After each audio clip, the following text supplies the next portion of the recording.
Hello everyone, welcome to Insignia. My name is Imtiaz ul Haq. इस video में हम लोग 100 इंपॉर्टेंट क्वेश्चंस को देखेंगे और ये पार्ट 4 है। ठीक है, इससे पहले हम लोग का 3 पार्ट हो चुका है 100 क्वेश्चंस का, तो वो भी आप देख लीजिएगा क्योंकि सारे क्वेश्चंस बहुत इंपॉर्टेंट होते हैं और आपको किसी न किसी एग्ज़ाम में ज़रूर पूछा जाता है। ठीक है, चलिए शुरुआत करते हैं। सबसे पहले क्वेश्चन नंबर 1 क्या है? Who among the following introduced frequency modulation for mobile communication systems in 1935? ठीक है, किसने 1935 में एफएम जो है मोबाइल कम्युनिकेशन सिस्टम जो है इंट्रोड्यूस किया था? तो आंसर क्या था? आंसर है एडविन आर्म स्ट्रॉन्ग। ठीक है, इसके बाद दूसरा नंबर सवाल क्या है?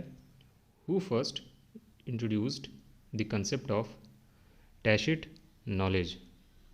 है ना, टैसिट नॉलेज को इंट्रोड्यूस किसने किया है ना? तो इसको इंट्रोड्यूस किया है माइकल पोलन ई। ठीक है, इसके बाद तीसरा सवाल है world directory of sources of patents is published by? तो इसको कौन पब्लिश कर रहा है? वर्ल्ड की बात कर रहा है अगर। ठीक है, यहाँ पे वर्ल्ड लिखा हुआ है तो सीधा आपको ध्यान में क्या रखना है, यहाँ पे वीपो। ठीक है, ये पब्लिश करता है। उसके बाद who authored the book entitled putting knowledge to work? है ना, ये सवाल मतलब मोस्टली बहुत बार नेट में पूछा भी जाता है और मैचिंग में कभी पूछ लेगा, कभी सीधा आपसे सवाल पूछ लेगा। ठीक है, तो ये क्वेश्चन रिपीट होते हैं अक्सर। ठीक है, इसका आंसर क्या है? इसके ऑथर कौन है इस बुक के? तो वो हैं पॉलिन एथरटन, मतलब ए नंबर। इसके बाद हु लॉन्च डेल्ड्रेस पोर्टल फॉर स्कूल्स? है ना, ये एक पोर्टल है स्कूल के लिए। कौन लॉन्च किया इसको? तो इसको लॉन्च किया है डेलनेट। ठीक है, चलिए इसके बाद which of the following change management model has 3 stages namely unfreezing, changing and refreezing? ये जो कंसेप्ट है ये किसने दिया है? ठीक है, चेंज मैनेजमेंट में ये चीज़ किसने दी है ना? अनफ्रीजिंग, चेंजिंग और रीफ्रीजिंग। यहाँ से सवाल मतलब हमेशा आता है ना, कभी अरेंज करने को दे देगा। अभी इस टाइम जो नेट का पेपर हुआ उसमें भी ये चीज़ें थी, 4 ऑप्शन दे दिया था, पूछा था कौन कौन से हैं। तो ये 3 जो स्टेप हैं आपको याद रखना है हमेशा। ठीक है ना, अनफ्रीजिंग, चेंजिंग और रीफ्रीजिंग, है ना। ये देने वाले थे कट लेविन्स का, है ना। कट लेविन मॉडल्स जो है उन्होंने ये 3 चीज़ें बताई थी चेंज मैनेजमेंट मॉडल में, अनफ्रीजिंग, चेंजिंग एंड रीफ्रीजिंग। ठीक है, तो आंसर क्या हो जाएगा इसका? Kurt Lewin's model. ठीक है, देखिए 7 नंबर जो क्वेश्चन है क्या है? The method of communication in which transmission take place in both directions but only in one direction at a time? है ना, एक समय पे कह रहा है। देखिए एक तो आप 3 चीज़ें समझ लो अच्छे से। यहाँ पे क्या है? एट अ टाइम कह रहा है। देखो सबसे पहले एक सिंप्लेक्स आता है। सिंप्लेक्स जो होता है आपका यहाँ पे मॉनिटर, मैं बता रहा हूँ क्या है ये।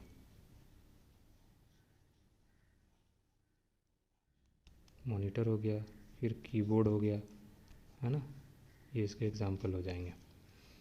कीबोर्ड, देखिए सिंप्लेक्स का मतलब होता है यूनी डायरेक्शनल होता है। यूनी का मतलब एक ही डायरेक्शन में होगा, है ना। Unidirectional flow of data मतलब एक ही डायरेक्शन में हो जाएगा। ठीक है, तो मॉनिटर और कीबोर्ड इसका एग्जाम्पल हो जाता है। दूसरा जो है आपका क्या होता है? Half duplex. हाफ डुप्लेक्स जो होता है वो क्या होता है कि बाई डायरेक्शनल होता है ना। बाई बाई मतलब कि 2, लेकिन इसमें कंडीशन क्या होता है? कंडीशन ये होता है कि जो क्वेश्चन में पूछा हुआ है ना, बोथ डायरेक्शन यहाँ पे लिखा हुआ है, लेकिन क्या कह रहा है कि बट सिर्फ एक ही डायरेक्शन में, एक समय में एक ही डायरेक्शन पे जा रहा है, तो वो आपका हो जाता है half duplex. Example walkie talkie, है ना। वॉकी टॉकीज जो होती हैं वो क्या है, यही चीज़ है, ठीक है। उसके बाद आपका आ जाता है फुल डुप्लेक्स। फुल डुप्लेक्स भी आपका बाई होता है, बाई डायरेक्शनल होता है, फुल ऑफ डाटा, लेकिन इसमें दोनों तरफ से चीज़ें आएंगी जाएंगी, है ना, एक समय पे, ठीक है। तो ये चीज़ भी आपका हो जाएगा। यहाँ पे आपका क्या हो जाएगा, टेलीफोन लाइन जो होते हैं वो उसके एग्जाम्पल है, ठीक है। तो इस चीज़ को थोड़ा सा समझ लीजिएगा, ठीक है। चलिए, तो इसका आंसर क्या हो जाएगा हमारा, इसका आंसर हो जाएगा हाफ डुप्लेक्स, ठीक है। Which of the following does not protect intellectual property, है ना, इसमें से कौन सा नहीं करता है आईपी प्रोटेक्ट, वो हो जाएगा आपका आंसर पहला प्लग इन्स, ठीक है। इसके बाद 9 नंबर क्वेश्चन है, which of the following is not the component of a search engine, search engine का कंपोनेंट इसमें कौन सा नहीं है, ठीक है। तो स्पाइडर आपका होता है, पहला ऑप्शन है, और आपका दूसरा में डाउट है, तीसरा क्या है, सर्च ऑफ रिट्रीवल मैकेनिज्म, ये भी होता है, और डी जो है इंडेक्स भी होता है। तो बचा कि आपको डाउट किस पे है, बी पे, तो आप बी को टिक कर दीजिए, ठीक। तो बी आंसर हो जाएगा इसका जो नहीं है, ठीक है। इसके बाद 10वां नंबर क्या कह रहा है, which of the following are inclusive geographical sources, option है मैप्स, एटलसेस, इंसाइक्लोपीडियाज और ईयर बुक। अब इसमें देखो क्या है, इंक्लूसिव पूछ रहा है जोग्राफिकल सोर्सेस के बारे में। तो देखिए, जोग्राफिकल इंफॉर्मेशन सोर्सेस में आपका रेफरेंस वर्क को 3 पार्ट में बांट दिया है, ठीक है। एक होता है, पहला पार्ट जो होता है उसमें क्या आता है, मैप, एटलस और ग्लोब्स आती हैं, ठीक है। दूसरा पार्ट जो आता है इसमें जोग्राफिकल इंफॉर्मेशन सोर्सेज की बात कर रहा हूँ, तो पहला आपका क्या है, मैप्स, एटलसेस, ग्लोब्स आ गया। दूसरा पार्ट इसमें होता है गजेटियर होता है, और तीसरा पार्ट जो होता है वो होता है ट्रेवल गाइड होता है। तो यानी कि मैप और एटलस तो मिल रहा है, इंसाइक्लोपीडियाज और ईयर बुक नहीं मिल रहा है, ठीक है। तो इसका आंसर क्या हो जाएगा, इसका आंसर हो जाएगा पहला और दूसरा, यानी कि ए नंबर, ठीक है। तो ये चीज़ भी थोड़ा सा याद रखिएगा कि जोग्राफिकल इंफॉर्मेशन सोर्सेज में रेफरेंस वर्क को 3 पार्ट में कैटेगराइज कर दिया है। पहला टाइप क्या है आपका, मैप, एटलसेस और ग्लोब्स होती हैं। दूसरा क्या है, गजेटियर, और तीसरा जो है वो है ट्रेवल गाइड, ठीक है। चलिए, उसके बाद 11 नंबर क्वेश्चन क्या है हमारा, arrange the following according to their year of enactment in India. पहला क्या है, फ्रीडम ऑफ इंफॉर्मेशन एक्ट, दूसरा राइट टू इंफॉर्मेशन एक्ट, तीसरा कॉपीराइट एक्ट, और चौथा इंफॉर्मेशन टेक्नोलॉजी एक्ट, है ना। तो इसमें अगर देखिए ईयर के हिसाब से इसको अरेंज करना है, तो सबसे पहले क्या आया होगा, सबसे पहले आपका आया है कॉपीराइट एक्ट, ठीक है। कब है, 1957 में। फिर उसके बाद आपका आ जाता है आईटी एक्ट 2000 में, ये तो थोड़ा याद होता है ना। अब आरटीआई एक्ट है, और एक है आपका फ्रीडम ऑफ इंफॉर्मेशन एक्ट, पहला और दूसरा। तो आरटीआई भी आपको लगभग याद होता है, क्योंकि आरटीआई आप लोग सभी मोस्टली जानते ही हैं। तो आरटीआई आपका हो जाएगा 2005 में, और ये जो होगा ये होगा 2002 में, ठीक है। तो अब इसको आपको अरेंज कर लेना है, यानी कि तीसरा पहले आएगा, है ना, यानी कि डी ऑप्शन जो डी है इसमें चारों में वो पहले आ रहा है, तीसरे में डी के ऑप्शन में तीसरा आ रहा है सबसे पहले, बाकी इसमें तो है ही नहीं, तो ये तीनों कट जाएंगे। आपका आंसर क्या हो जाएगा, डी, ठीक है।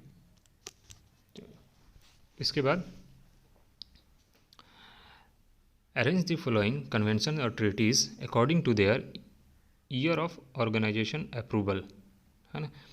पहला क्या है, वीपो कॉपीराइट ट्रीटी, रोम कन्वेंशन, फिर बर्न कन्वेंशन, और चौथा है यूनिवर्सल कॉपीराइट कन्वेंशन। अब यहाँ पे भी आपको थोड़ा याद रखना है, ये भी सवाल अक्सर पूछा जाता है, ठीक है। सबसे पहले तो आपको याद ही होगा कि बर्न कन्वेंशन इन सब में सबसे पहले आया है, ठीक है। कब आया है ये आया है 1886 में, ठीक है। उसके बाद दूसरा जो है आपका आता है ये यूनिवर्सल कॉपीराइट कन्वेंशन, यूसीसी जिसको कहते हैं, है ना। ये आया है आपको 1952 में। फिर उसके बाद आपका आता है रोम कन्वेंशन। रोम कन्वेंशन आया आपका 1961 में। एंड देन आपका लास्ट में आ जाएगा वीपो का कॉपीराइट है, वो हो जाएगा 1996 में। ठीक है, तो ऐसे इसको याद कर लीजिएगा। ठीक है, ये सवाल बहुत रिपीट होता है, थोड़ा सा ध्यान से इसको समझ लीजिए। ठीक है, तो पहला आपका क्या था, बर्न कन्वेंशन हो गया। दूसरा आपका हो गया यूनिवर्सल कॉपीराइट कन्वेंशन, यानी कि CD, फिर आपका B, फिर A आ जाएगा, यानी कि CD, B और A, यानी कि ऑप्शन जो है हमारा क्या हो जाएगा इसका आंसर? इसका आंसर हो जाएगा C, है ना। CD, फिर B 1961 रोम आया, फिर उसके बाद से A वीपो कॉपीराइट ट्रीटी जो है आपको 1996 में आया, 1996 में आया है। ठीक, चलिए इसके बाद 30 नंबर क्वेश्चन क्या है, arrange the following publications according to their year of first publication. पहला है इंसाइक्लोपीडिया ब्रिटानिका, दूसरा इंसाइक्लोपीडिया अमेरिकाना, तीसरा McGraw Hill encyclopedia of science and technology, और चौथा है encyclopedia of library and information science. ठीक है, अब इसमें भी देखिए, ये भी सवाल कभी मैचिंग में पूछ लेगा या कभी आपसे मतलब सीधा ईयर का पूछ लेता है किसी ना किसी कॉम्पिटिटिव एग्जाम्स में। तो देखिए, सबसे पहले इसमें आपको क्या करना है, सबसे पहले कौन सा होगा, तो वो आया है आपका इंसाइक्लोपीडिया ब्रिटानिका। कब आया है, तो 1768 में। ठीक, ये आया है पहला, इंसाइक्लोपीडिया ब्रिटानिका हो गया। इंसाइक्लोपीडिया ब्रिटानिका के बाद आपका जो होगा वो हो जाएगा इंसाइक्लोपीडिया अमेरिकाना, ये हो जाएगा 1829 में। ठीक है, उसके बाद आपका तीसरा जो है मैग्रॉहिल वाला जो है, ये जो होंगे आपका, ये हो जाएगा आपको 1960 में। ठीक, उसके बाद से अपना जो है encyclopedia of library information science, ये हो जाएगा आपको 1968 में। ठीक, तो ये चारों चीज़ें ऐसे याद कर लीजिएगा। ठीक है, और इसमें थोड़ा सा ये भी याद रख लीजिएगा कि इंसाइक्लोपीडिया ब्रिटानिका में 32 वॉल्यूम्स हैं और इंसाइक्लोपीडिया अमेरिकाना में 30 वॉल्यूम्स हैं। ठीक है, तो कभी मतलब जो छोटे मोटे एग्ज़ाम्स होती हैं उसमें ये सब सवाल थोड़ा सा पूछ लिया जाता है। नेट वोट में तो मुश्किल है कि ये सब पूछे, बहुत ईजी हो जाता है। चलिए ठीक है, इसके बाद ठीक है, तो इसका आंसर आपका क्या है, ABCD, मतलब पूरा एज इट इज़ हो जाएगा, पहला दूसरा तीसरा और चौथा। चलिए उसके बाद the term informatic is coined by Karl Steinbuch in, किस साल इन्होंने इंफॉर्मेटिक का टर्म जो है क्वाइन किया था, तो हो जाएगा आपका 1957 में। उसके बाद 50 नंबर क्या है, theory X and theory Y were propounded by, ये किसने दिया थ्योरी X एंड Y, तो ये दिया है आपको डॉगलस मैकग्रेगर ने दिया है। ठीक है, चलिए इसके बाद 16 नंबर क्या है, arrange the following archives in a chronological order according to their year of establishment, है ना। पहला क्या है, पोर्टिको है, फिर आपका KBE डिपोर्ट है, तीसरा आपका लॉग्स है और चौथा PMC है ना। तो अब इसमें देखिए, आपको इसमें सबसे पहले देखना है कि कौन सा पहले होगा, है ना। तो इसमें मोस्टली को लोग पता भी होगा, लेकिन सबसे पहले आपका यहाँ पे आएगा लॉग्स। ठीक है, ये हो जाएगा आपका 1900 99। ठीक है, उसके बाद पीएमसी का मतलब पबमेड सेंट्रल है ना, इसका हो जाएगा 2000 में। फिर आपका आ जाता है केवी डिपोर्ट 2002 में, एंड देन पोर्टिको हो जाएगा 2005 में। ठीक है, तो ऐसे इसका ईयर याद रखिएगा। अब इसको अरेंज कर लीजिए, यानी कि सी पहले आएगा, तो सी दो जगह आ रहा है, ए और डी में आ रहा है ना।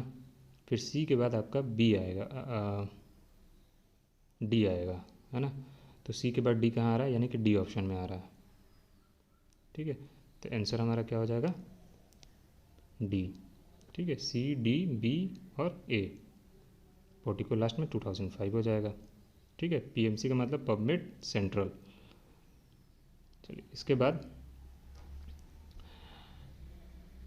Identify the correct chronological sequence of origin of the following matrix, है ना। अब इसमें भी आपको क्या करना है कि अरेंज ही करना है ना।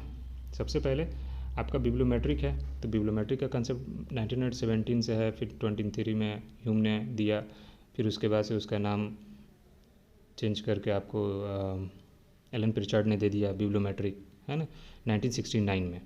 ठीक है, तो ये पहले भी हम लोग क्वेश्चन इसको डिस्कस किए थे। तो यहाँ पे सिंपल आपको बस ये देखना है कि ये बिब्लोमेट्रिक जो है आपको आया है 1969 में। ठीक है, उसके बाद इन्फॉर्मेटिक्स जो है आपका 1979 में आया है। ठीक है, उसके बाद वेबोमेट्रिक्स है, वेबोमेट्रिक्स आपका कब आ जाएगा, ये आ जाएगा 1997 में। एंड देन आपका आ जाएगा अल्टोमेट्रिक्स, अल्टोमेट्रिक्स हो जाएगा आपका 2010 में। ठीक है, तो ये चीज़ें आपकी पूरी, इसे आप इसको अरेंज करने के लिए क्या है, ए बी कहाँ आ रहा है, ए बी यानी कि पहला ऑप्शन जो है ना, ए बी डी और सी, तो इसका आंसर हो जाएगा ए बी डी सी यानी ए। ठीक है, चलिए, उसके बाद 18 नंबर क्वेश्चन क्या है, A P A stand for, है ना, ए पी ए स्टाइल है, क्या है ए पी ए का फुल फॉर्म आपका, तो ये हो जाएगा आपका अमेरिकन साइकोलॉजिकल एसोसिएशन। चलिए, इसके बाद Indian trademark act is enacted in the year, कब आया है इंडियन ट्रेडमार्क एक्ट, यह है 1999 में, 1999 में। ठीक है, चलिए, इसके बाद UNESCO is responsible for the development of the following specialised information system, है ना, कौन कौन से हैं इसमें यूनेस्को के, सिंपल समझो सिस्टम या नेटवर्क कह लो कि कौन कौन से इसमें हैं, सिंपल। तो इसमें जो हैं आपके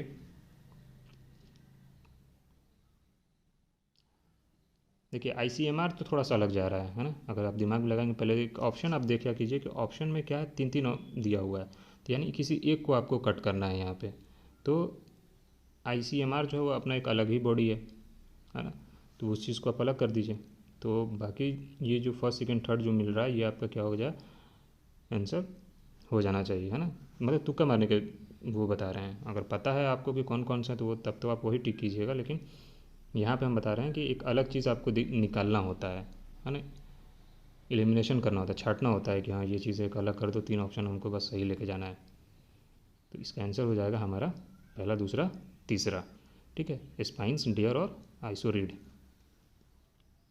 चलिए, इसके बाद 21 नंबर क्या है, the frequency of guide to Indian periodical literature is, इसकी फ्रीक्वेंसी क्या है, तो इसकी फ्रीक्वेंसी हो जाएगी क्वार्टरली।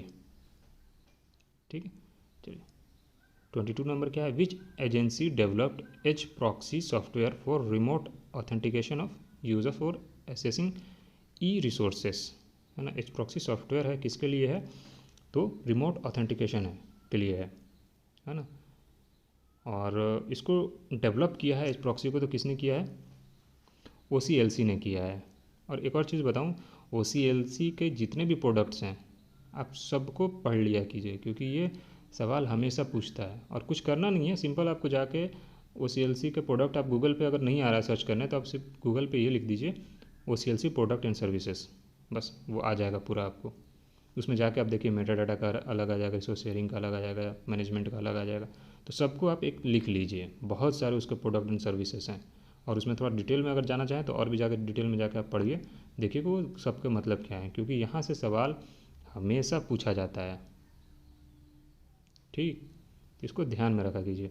OCLC है, ये जितने भी मैंने यहाँ पे दिए हैं, ALA है, IFLA है, यूनेस्को है, विपो है, ये सब चीज़ें आप पढ़ा कीजिए।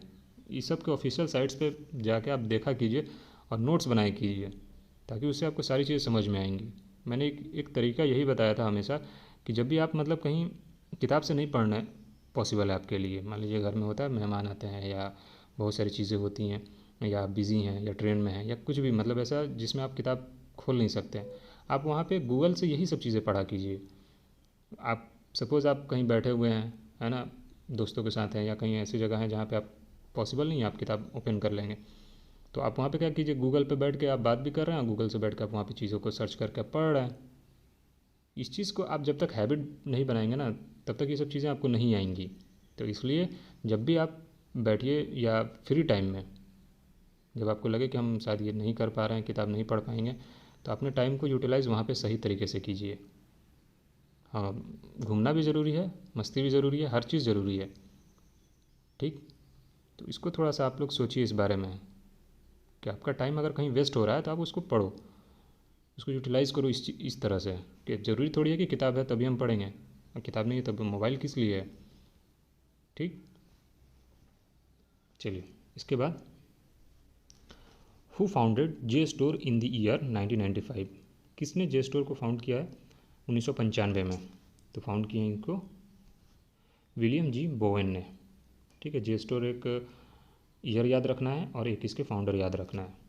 चलिए इसके बाद, the term be speaking for reservation of books is used by, हाँ ना, बी स्पीकिंग का टर्म किसने यूज़ किया है रिजर्वेशन ऑफ बुक के लिए, तो वो हो जाएंगे सिंपल रंगनाथन साहब। चलिए इसके बाद 25 नंबर क्या है, अरेंज द फॉलोइंग इंस्टीट्यूशंस या information centres in order of their establishment, है ना। इंसडॉक है, DRTC है, नेस्डॉक है और डेसीडॉक है। तो सबसे पहले आपको इसमें देखना है, सबसे पहले कौन सा आया होगा। तो सबसे पहले हमारा इंसडॉक आया है 1952 में। फिर आपका आता है दूसरा, DRTC है, डेसीडॉक है और नेस्डॉक है, ये तीनों है। तो आपको यहाँ पे हो जाएगा DRTC 1962 में। फिर उसके बाद आपका डेसीडॉक हो जाएगा, डेसीडॉक हो जाएगा 1967 में। फिर आपका नेस्डॉक हो जाएगा 1970 में। ठीक है, तो देखिए एक तो डेसीडॉक के बारे में थोड़ा सा समझ लीजिए कि डेसीडॉक का नाम पहले SIB था, है ना। 1958 में डेसीडॉक जब बना था तो उसका नाम था साइंटिफिक इंफॉर्मेशन ब्यूरो। फिर 1967 में इसका नाम चेंज करके SIB का डेसीडॉक किया गया। क्लियर, तो ये चीज़ को थोड़ा सा याद रखिए, सवाल नेट में पूछ चुका है कि पहले डेसीडॉक का नाम क्या था। ठीक है, चलिए उसके बाद जो है इसका आप आंसर मिला लीजिए, पहला, दूसरा, फिर चौथा, फिर तीसरा, यानी कि A नंबर। ठीक है, चलिए पहला, दूसरा, चौथा और तीसरा। उसके बाद, which term was coined by professor Harold Haas while giving a talk on wireless data from every light, है ना। मतलब सिंपल आपको प्रोफेसर हैरोल्ड हास जो थे उन्होंने कंसेप्ट एक दिया था लाईफाई का। ठीक है ना, लाइट फिडेलिटी का उन्होंने कंसेप्ट दिया था। और 2011 में ठीक है, तो ये चीज़ भी थोड़ा सा याद रखिएगा। चलिए, उसके बाद web crawler is also known as या कॉल्ड एज, है ना। वेब क्राउलर को हम लोग एक और नाम से बुलाते हैं, वो क्या है, वो है आपका वेब स्पाइडर के नाम से भी हम लोग इसको जानते हैं और बुलाते हैं। चलिए, उसके बाद है who categorised information sources into conventional, non conventional, neo conventional and micro documents, है ना। ये किसने किया है, तो ये दिया है, ये दिए हैं आपको रंगनाथन साहब ने दिया है, ठीक है। चलिए, उसके बाद who asked is Google making us stupid in 2008, किसने कहा था कि गूगल जो है हमें, क्या गूगल हमें जो है स्टूपिड बना रहा हम लोगों को, ये स्टेटमेंट किसने दिया था, ये स्टेटमेंट 2008 में दिया था, उनका नाम था निकोलस कार, ठीक है। चलिए, उसके बाद 30 नंबर क्या है, Chinese citation science citation database CSDCD was stabilized in, मतलब Chinese science citation database was stabilized in, किस साल हुआ है ये, CSCD, ये हुआ है आपको 2000 में, ठीक। चलिए, इसके बाद 31 नंबर क्या है, Ranganathan divided the following isolates into how many categories, तो रंगनाथन ने कॉमन आइसोलेट्स को कितने पार्ट में बांटा है, तो 2 पार्ट में बांटा है ना। पहला क्या है, पहला है आपका एंटराइजिंग कॉमन आइसोलेट और दूसरा है पोस्चराइजिंग कॉमन आइसोलेट, ठीक है।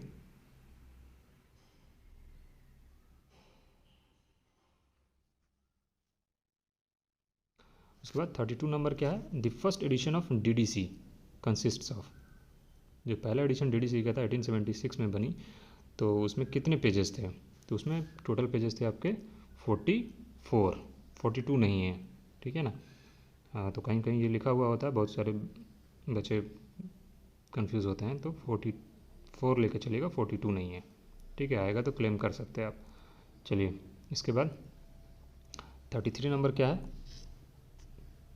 In Vedas how many categories of knowledge, है ना, वेदा के टाइम में आपको नॉलेज को कितने पार्टों में बांटा है, ठीक है, तो ये हो जाएगा आपका 4 पार्ट में, कौन कौन से हैं आपके, धर्म, अर्थ, काम और मोक्ष, MOKSH, मोक्ष, ठीक है। चलिए, उसके बाद है आपका सॉस मॉडल, है ना, the sauce model was developed by the, किसने डेवलप किया है, तो सॉस मॉडल को डेवलप करने वाले हैं वो है हमारे ट्रेवर बॉन्ड, है ना।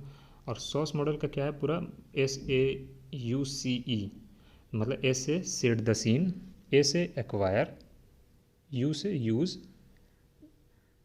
C से सेलिब्रेट अंडरस्टैंडिंग और E से इवेलुएट, ठीक है। और इसके साथ आपको ये भी थोड़ा सा याद रख लेना है कि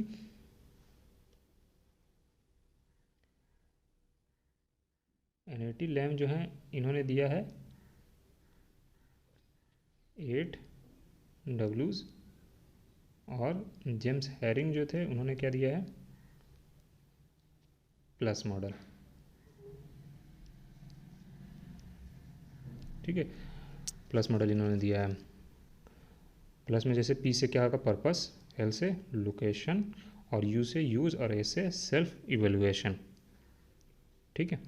चलिए, who was the first to use the term library 2.0, है ना, तो इसको सबसे पहले किसने इस टर्म को दिया है या यूज़ किया है, तो वो है माइकल कैसी ने किया है, ठीक है। माइकल कैसी ने क्या दिया है, लाइब्रेरी 2.0 का कंसेप्ट दिया, ठीक है। उसके बाद इसमें एक चीज़ और भी आपको याद रख लेना है कि यहाँ पे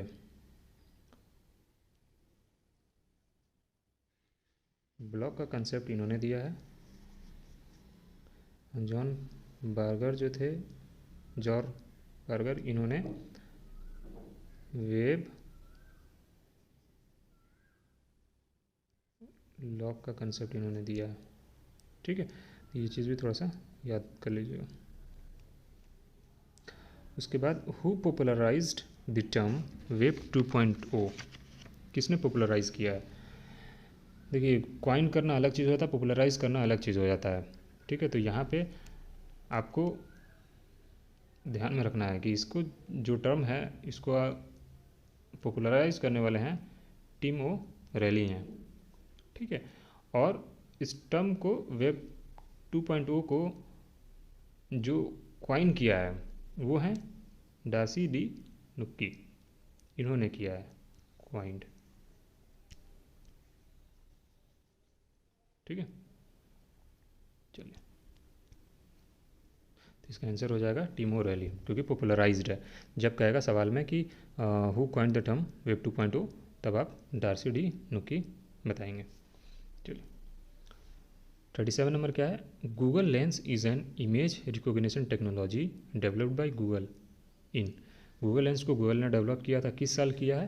तो ये किया है आपको 2017 में, और एक ये इमेज रिकॉग्निशन टेक्नोलॉजी होती है। चलिए, उसके बाद 38 नंबर क्या है?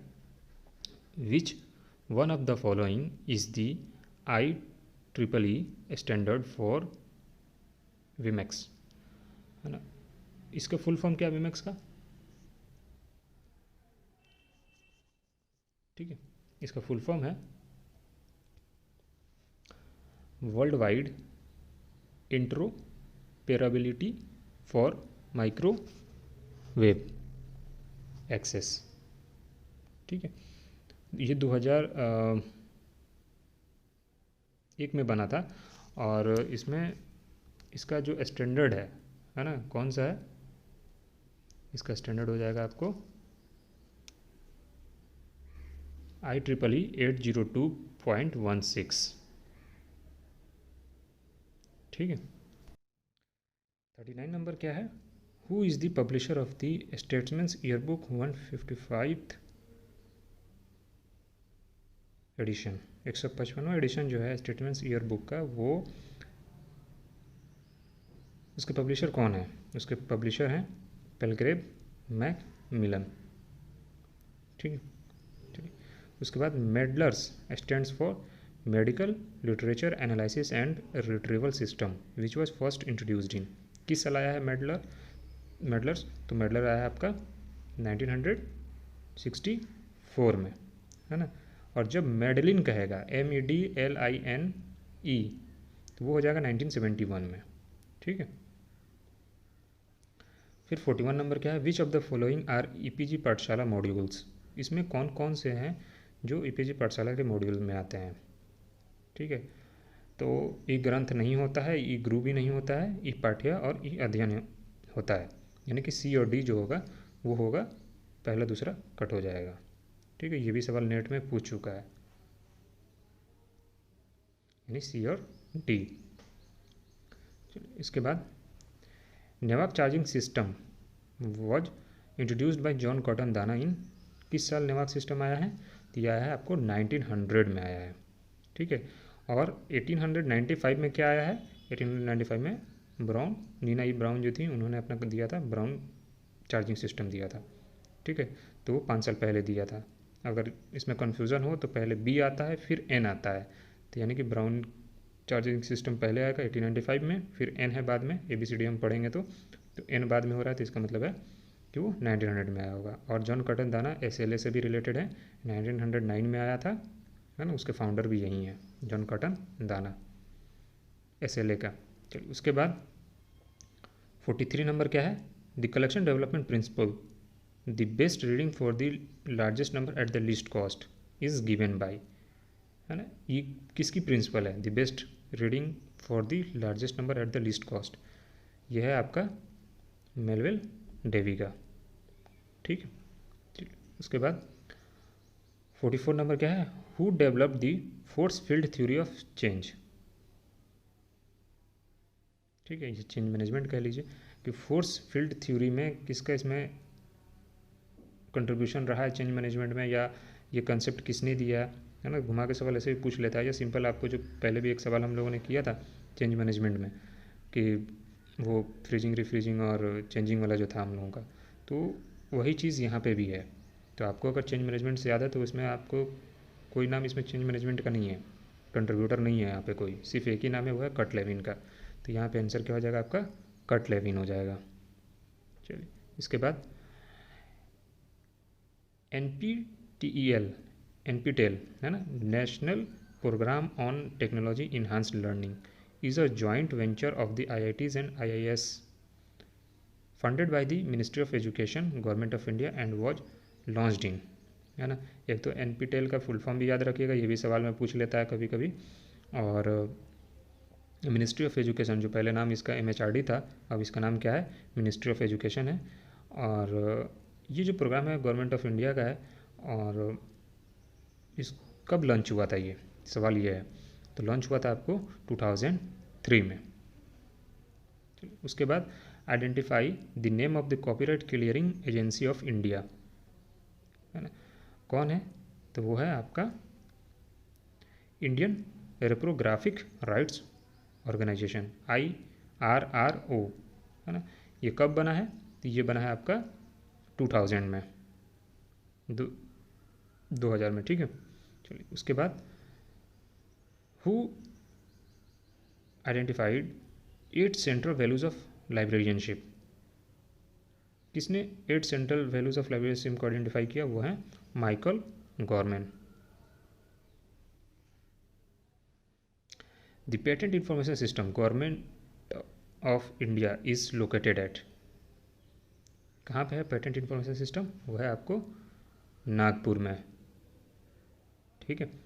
चलिए इसके बाद contribution of WCB shares in library classification is introduction of, simple बात यह है कि CB शेयर्स ने जो है लाइब्रेरी क्लासिफिकेशन में उनके कंट्रीब्यूशन रही हैं ज़्यादा।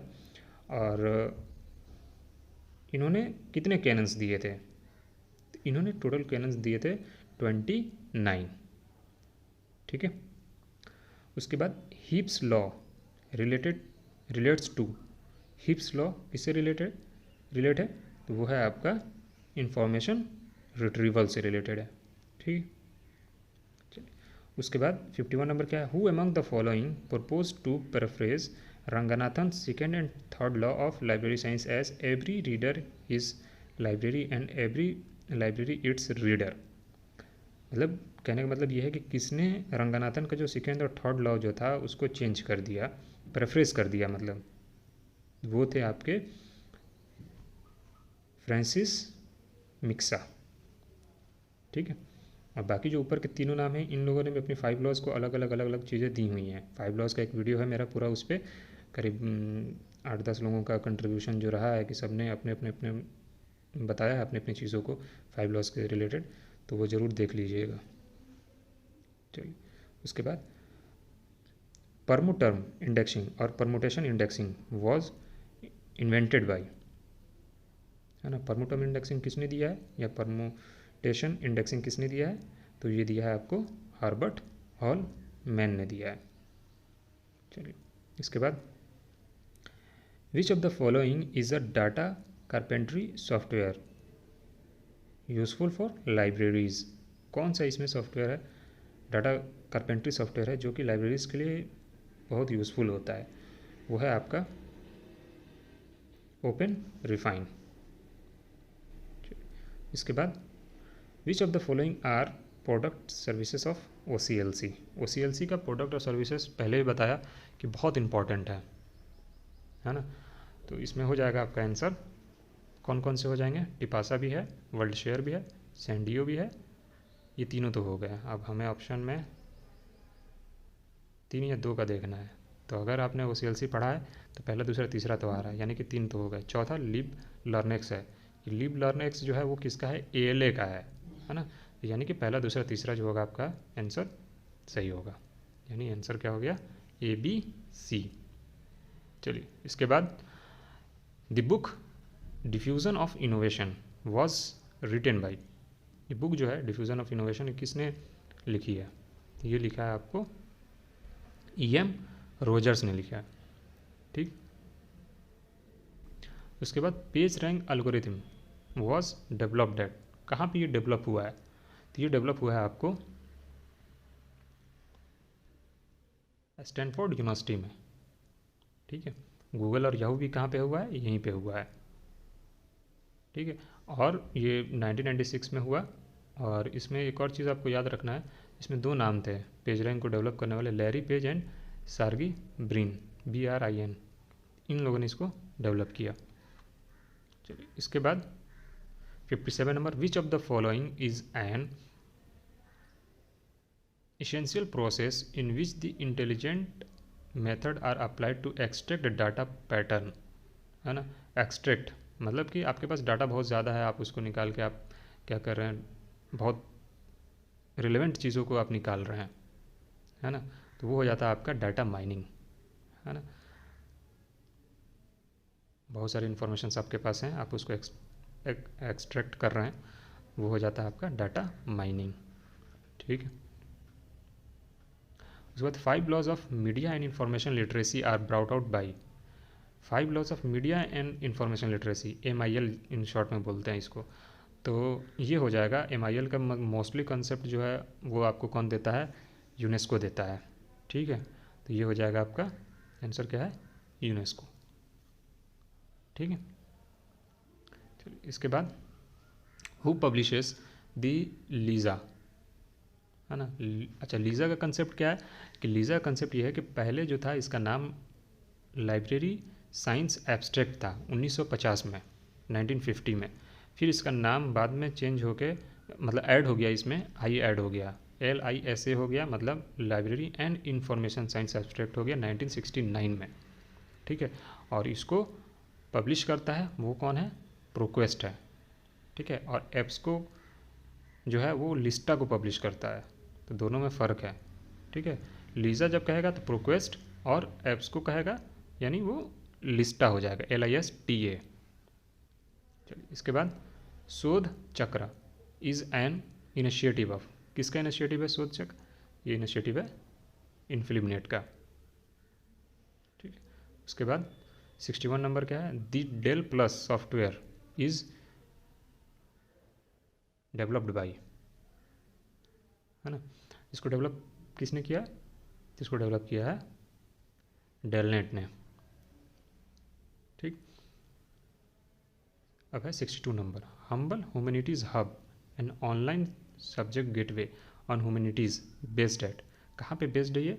और हम्बल ह्यूमैनिटीज़ की बात कर रहा है, तो ये सब्जेक्ट गेटवे है किसका? ह्यूमैनिटीज़ का ही है ना। और ये बेस्ड है आपको ऑक्सफोर्ड यूनिवर्सिटी में। ठीक है, चलिए उसके बाद 63 नंबर क्या है? Who categorise the user studies into the following 3 categories, behaviour studies, use studies और इंफॉर्मेशन फ्लो स्टडीज़। तो ये होंगे आपके यूजर स्टडीज़ को किसने 3 पार्ट में बांट दिया है? तो ये है मेंजल ने, है ना। मेंजल ने क्या किया है? 3 पार्ट में बांटा है।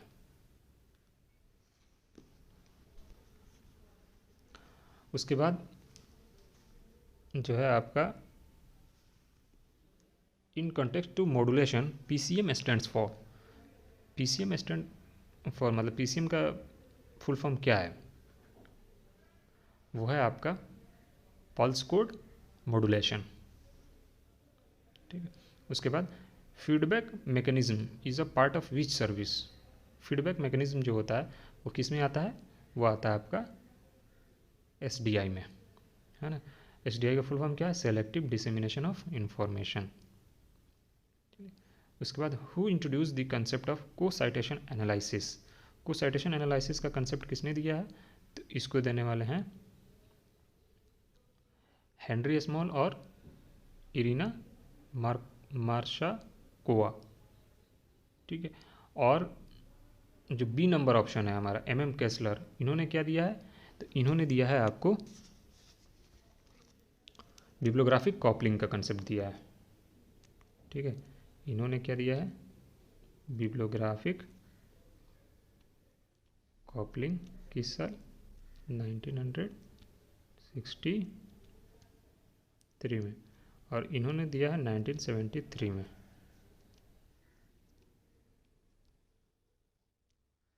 ठीक है, इस चीज़ को भी थोड़ा सा याद कर लीजिएगा।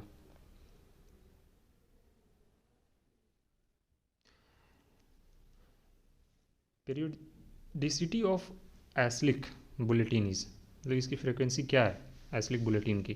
तो एस्लिक बुलेटिन की फ्रिक्वेंसी है हमारी क्वार्टरली।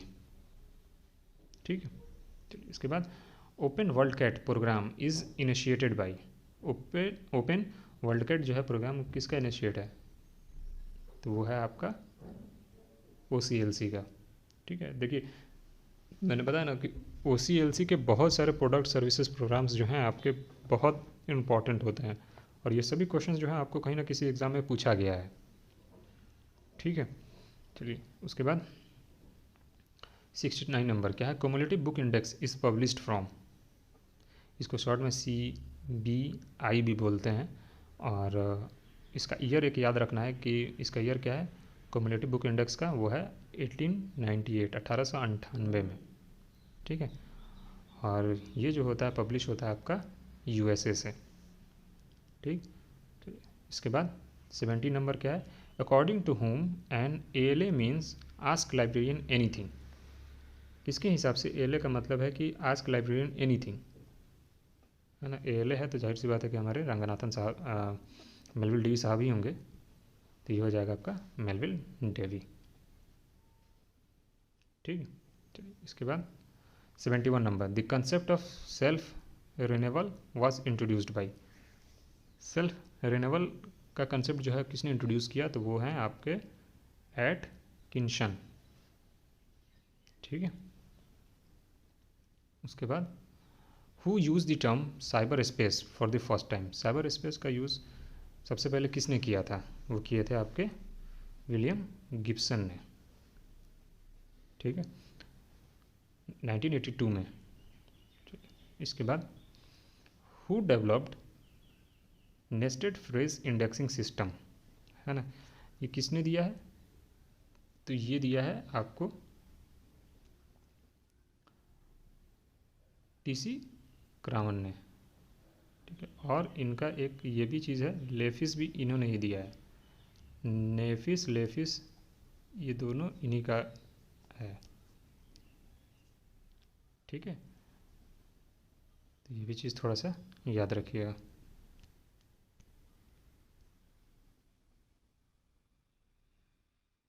तो आंसर इसका क्या हो जाएगा? TC क्रामन, और नेफिस और लेफिस दोनों इसी का है, मतलब इन्होंने ही दिया है। उसके बाद the database EconLit is associated with. किससे एसोसिएट है ये एसोसिएट है आपको अमेरिकन इकोनॉमिक एसोसिएशन से है।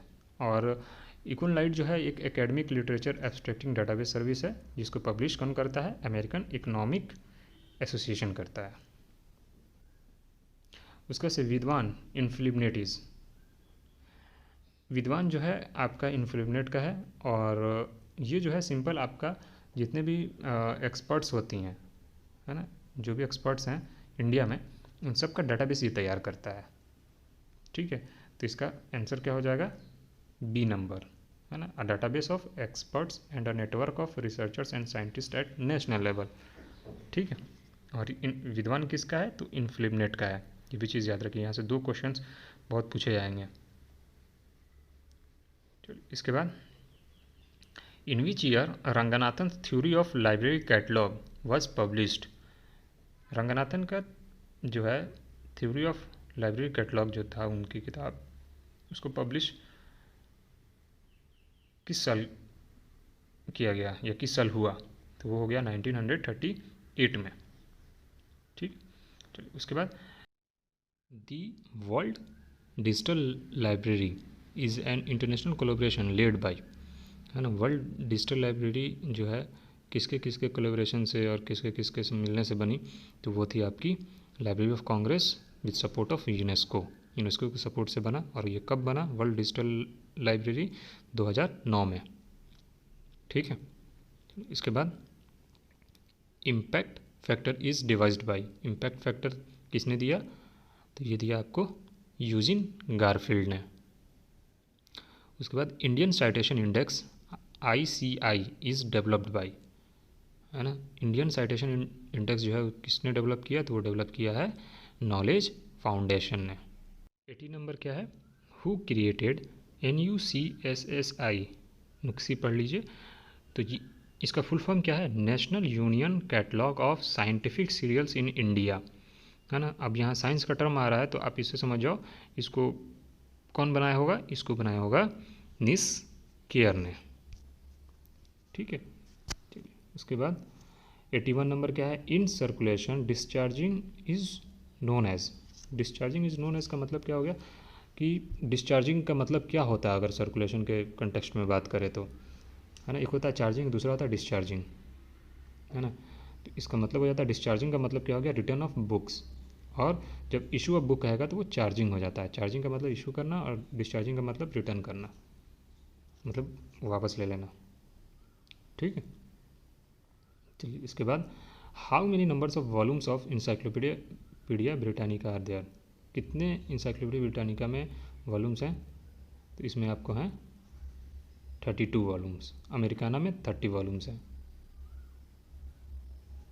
उसके बाद who is called the father of INB, Indian national bibliography, कौन है? BS केशवन साहब हैं, ठीक है। चलिए इसके बाद UDC is first published in, UDC जो था वो पब्लिश हुआ था किस में? वो हुआ था आपको फ्रेंच लैंग्वेज में हुआ था, है ना। उसके बाद 85 नंबर क्या है? इन 1961 international conference on cataloguing principles ICCP was held at, है ना। 1961 में ICCP का कॉन्फ्रेंस हुआ जो, वो कहाँ पे हुआ था? वो हुआ था आपको पेरिस में, ठीक है। चलिए इसके बाद in which year DDC editorial policy committee was stabilised, किस साल बना ये? तो ये बना आपको 1937 में।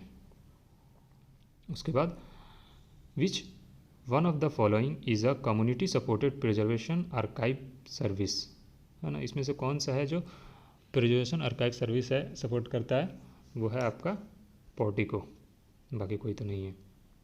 Producer of ebrary online digital library of full text of over 1 lakh scholarly e books is, है ना। इसका प्रोड्यूसर कौन है ई-ब्रेरी का? इसका प्रोड्यूसर है आपको प्रोक्वेस्ट, है ना।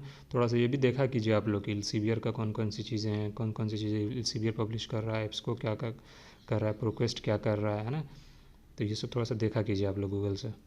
चलिए उसके बाद conference proceedings are considered as, conference proceedings जो होती हैं CP, वो जो किस में आता है? वो आता है आपको प्राइमरी में, है ना। देखिए एक चीज़ इसमें मैं बताऊँ आप लोगों को कि जितने भी मतलब पायोनियर्स थे वो सब लोग अपने अपने हिसाब से, कुछ लोगों ने प्राइमरी में कुछ चीज़ों का रखा, कुछ लोग वही चीज़ सेकेंडरी में रख दिया है, कुछ लोग टर्शियरी में रखा है ना। तो इसमें कन्फ्यूज़न नहीं होना चाहिए कि ये चीज़ इसमें ये दी हुई है उसमें वो दी। आप थोड़ा सा पढ़िए, जैसे ज्ञान कोश में आप पढ़ेंगे तो उसमें देखेंगे कि उसमें बहुत सारे लोगों का कंट्रीब्यूशन जो है अलग अलग है। लाइक टेक्स्ट बुक है, टेक्स्ट बुक आप कहीं कहीं देखेंगे कि वो आपको टर्शियरी में भी चला जाता है। कभी कभी आप कॉन्फ्रेंस प्रोसीडिंग्स को देखेंगे कि आप कहीं और भी दिया हो, एक एग्जाम्पल दे रहे हैं, तो उसमें कन्फ्यूज़न आपको नहीं होना चाहिए, ठीक है ना। अपना कंसेप्ट क्लियर रखिए, आपको जो एग्ज़ाम में आता है आप वहाँ पे वो टिक कीजिएगा, ठीक है। तो कॉन्फ्रेंस प्रोसीडिंग्स जो है वो किस में आता है? हमारा प्राइमरी में आता है। और EPG ज्ञान कोश में दिया हुआ है अच्छे से, आप वहाँ पे जाके इस चीज़ को पढ़िए, है ना। ग्रेगन है, हंसन है, इन लोगों ने अलग अलग अलग दिया है प्राइमरी सेकेंडरी टर्शियरी को, तो उसमें कैटेगराइज किया है कि किस चीज़ों को इन लोगों ने किस में लिया है। तो ये थोड़ा सा पढ़ लीजिए, इंपॉर्टेंट होता है। चलिए इसके बाद hexadecimal system uses which number as the basis, है ना। तो हेक्साडेसिमल जो होता है वो आपका टोटल 16 नंबर्स होते हैं इसमें, है ना। मतलब 0 से 9 तक जाता है और A से F तक जाता है। जब इसको आप पूरा जोड़ेंगे तो वो 16 डिजिट हो जाएंगे, ठीक है। चलिए इसके बाद 91 नंबर क्या है हमारा? विच of the following is not a format for storing image files, इसमें कौन सा इमेज फाइल फॉर्मेट नहीं है तो वो हो जाएगा टेक्स, TEX। ठीक है, उसके बाद 92 number, hypothesis is a, hypothesis हमारा क्या है? हाइपोथेसिस होता है हमारा tentative solution to a problem. ठीक है, आंसर हो गया हमारा ये नंबर। उसके बाद 93, Solomon 4 group design is related to, किससे रिलेटेड है ये? तो ये रिलेटेड है आपका pre test post test control group design से है।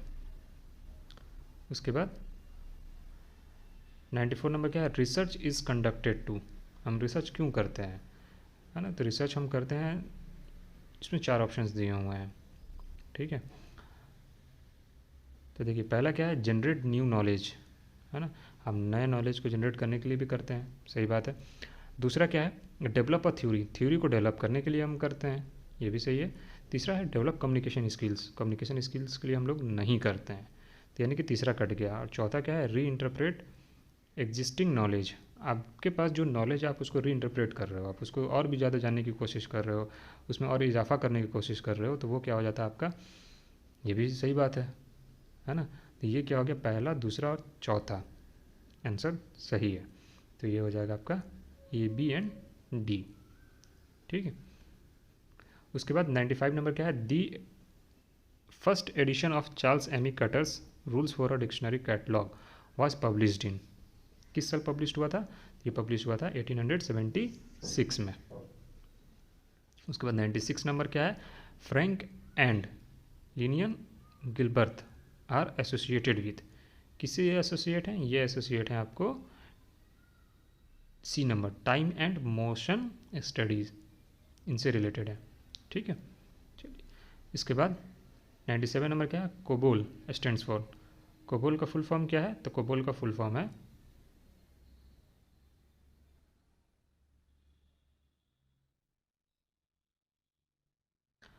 Common business oriented language. ठीक है, 1959 में आया था।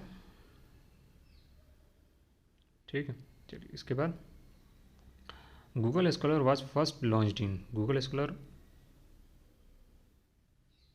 जो है किस साल आया है? तो गूगल स्कॉलर आया है आपको 2004 में, है ना। और जैसे मैंने कल भी बताया, पहले वाले जो वीडियोस थे उसमें भी मैंने ये बताया था कि साइंस डायरेक्ट जो है आपका 1997 में आया है और 2004 में स्कोपस आया है और गूगल स्कॉलर भी 2004 में है। तो इस तरह से चीज़ों को ना थोड़ा सा रिलेट करने की कोशिश कीजिए, जिसमें ईयर आपको दिया हुआ है सभी ईयर में सोचो कि 2004 में क्या आया था, 2006 में ऑप्शन दिया तो क्या है, 2010 में क्या आया, 1997 में क्या क्या चीज़ें आई हैं। तो जब ऐसे आप खुद से दिमाग लगाएंगे ना तो सारी चीज़ें आपको खुद पे खुद याद होंगी। ठीक है, चलिए इसके बाद the first scientific journal was published in, किस साल हुआ है? ये हुआ है आपको 1665 में, है ना। पहली पीरियोडिकल थी दुनिया में, वो थी फिलोसफिकल ट्रांजैक्शंस, इंग्लिश लैंग्वेज में पब्लिश हुई थी, जिसको किया किसने था publish? Royal society of London ने 1665 में, और फ्रीक्वेंसी क्या थी इसकी? मंथली थी। ठीक है, चलिए उसके बाद who coined the term web 1.0, web 1.0 को किसने किया है? तो वेब 1.0 को किया है टिम बर्नर्स ली ने किया है। ठीक है, तो इसके साथ आपका टोटल क्वेश्चंस हो जाते हैं 100।